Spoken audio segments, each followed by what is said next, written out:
ಪ್ರತಿಯೊಬ್ಬ ಕ್ರೀಡಾಪಟುವಿನ ಮನೆಯನ್ನು ಬೆಳಗಲಿ.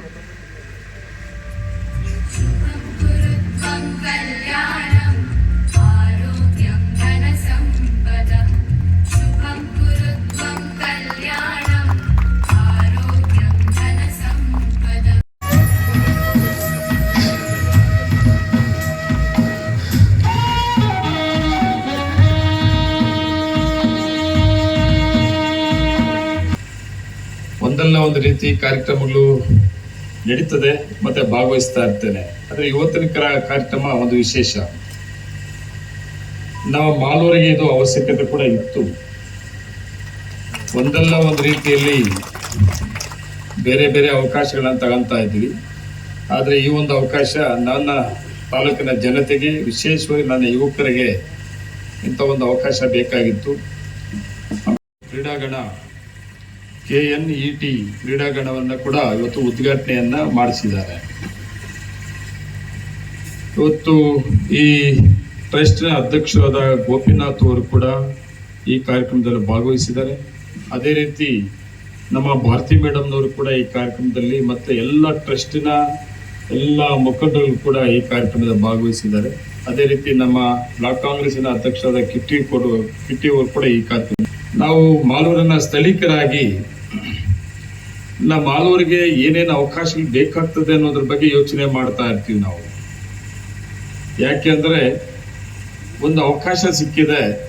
ಈ ಒಂದು ಅವಕಾಶದಲ್ಲಿ ನಾವು ನಮ್ಮ ತಾಲೂಕಿನ ಡೆವಲಪ್ಮೆಂಟ್ಸ್ಗೆ ಎಲ್ಲ ರೀತಿಯ ಅವಕಾಶಗಳು ತಗೊಳ್ಳೋಂಥದ್ದು ಕೂಡ ಯೋಚನೆ ಮಾಡ್ತಾ ಇರ್ತೇವೆ. ಅದರಲ್ಲಿ ನಾನು ಇಲ್ಲಿ ಬಂದ ಮೇಲೆ ಗೊತ್ತಾಯಿತು, ಇದು ಒಂದು ನಮ್ಮ ಮಾಲೂರಿಗೆ ಬೇಕಿತ್ತಲ್ಲ ಅಂತ. ಎಲ್ಲ ರೀತಿಯಲ್ಲೂ ಕೂಡ ಡೆವಲಪ್ಮೆಂಟ್ಸ್ ಆಗ್ತಾ ಇದೆ.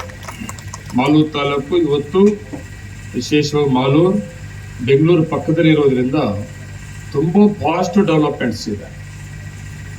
ಎಲ್ಲ ರೀತಿಯಲ್ಲಿ ಕೂಡ ಒಳ್ಳೆ ಒಳ್ಳೆ ದೊಡ್ಡ ದೊಡ್ಡ ಇಂಡಸ್ಟ್ರೀಸ್ ಬರ್ತಾ ಇದೆ, ಮತ್ತೆ ಒಳ್ಳೆ ಒಳ್ಳೆ ಹೈವೇಸ್ ಬರ್ತಾ ಇದೆ. ಅದ್ರ ಜೊತೆಗೆ ಮಾಲೂರು ಟೌನು ಕೂಡ ಈಗ ಮಾಲೂರಿಂದ ಜಮ್ಮು ಈಗಾಗಲೇ ಪ್ರಾರಂಭ ಆಗಿದೆ. 4 ಲೈನ್ ರೋಡು, ಅದು 20 ಅವಕಾಶ ಮಾಡಿಕೊಟ್ಟಿದ್ದಕ್ಕೆ ಈ ಟ್ರಸ್ಟಿನ ಮುಖಂಡರಿಗೆ ಎಲ್ಲರಿಗೂ ಕೂಡ ನನ್ನ ಧನ್ಯವಾದಗಳು ಹೇಳ್ತಾ ಇದ್ದೇನೆ. ನಮಸ್ತೆ.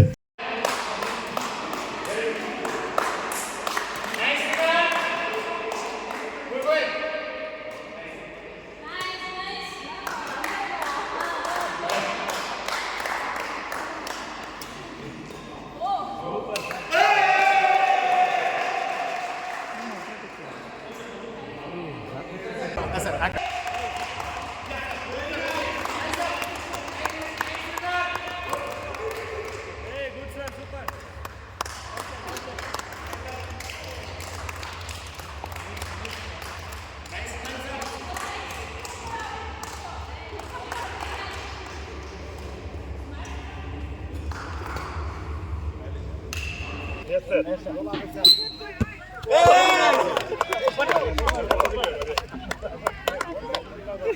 ಈ ಕಡೆ ಬಂದ್ಬಿಡಿ, ಗೋಲ್ ಹೋಗ್ತಾ ಇದೆ.